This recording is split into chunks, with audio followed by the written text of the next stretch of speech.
कल भी तुम्हें चेतावनी दिया था और आज भी देता हूं। अगर इनको तुम समझते हो कि भाई ये अवध क्षेत्र में, उत्तर प्रदेश में, भारत में, गोंडा में सब कहते हैं ओ हो दबदबा था, दबदबा है, दबदबा रहेगा, बोलते हैं,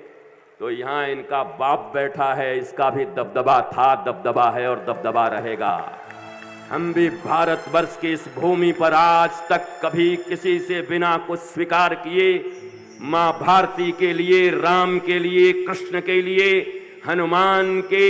उन आचरणों को प्रकाशित करते हुए 52 वर्ष की आयु हो गई, पर एक व्यक्ति खड़ा होकर के नहीं कहेगा कि तुमको हमने पैसे दिए और तुमने कथा किया। भगवान जाने कैसे चलता है, भगवान ही चलाते हैं और ऐसे ही चलता रहेगा पूरा जीवन। इसलिए ये भी तुम्हें गौरव रखना चाहिए और राष्ट्र कथा करने का अधिकार भी उन्हीं को होना चाहिए जो राम पर और राष्ट्र पर पूर्ण रूप से न्योछावर हों, अपनी सारी जवानी न्योछावर कर दे, अपनी वाणी न्योछावर कर दे, अपनी कहानी, अपनी जिंदगानी सारी न्योछावर जो कर सकता है वही राष्ट्र की एकता और अखंडता को जोड़ सकता है। और हम सौभाग्यशाली हैं कि महाराज दिलीप के इस प्रांगण में, क्योंकि आने वाले समय में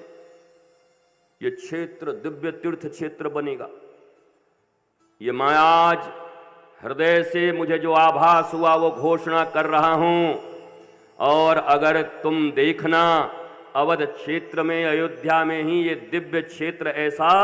जहां लोग दर्शन करने के लिए आएंगे, महाराज दिलीप और माता नंदिनी जो गौ माता हैं उनके दिव्य कथा का यहाँ पर, और उन्होंने अपने गुरु के कहने पर गुरु से कहा कि मुझे एक संतान की थोड़ी कमी लग रही है गुरुजी, बाकी तो सब ठीक है, हमें चाहिए भी नहीं। गुरुदेव ने कहा, वशिष्ठ ने,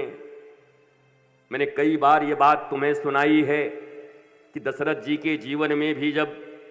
आखिर दशरथ जी के पूर्वज ही तो हैं, दशरथ जी के जीवन में भी जब बाल दिखाई पड़े थोड़े सफेद लगा कि अब संतान और संतति होनी चाहिए, तो कितना बढ़िया गोस्वामी जी ने लिख दिया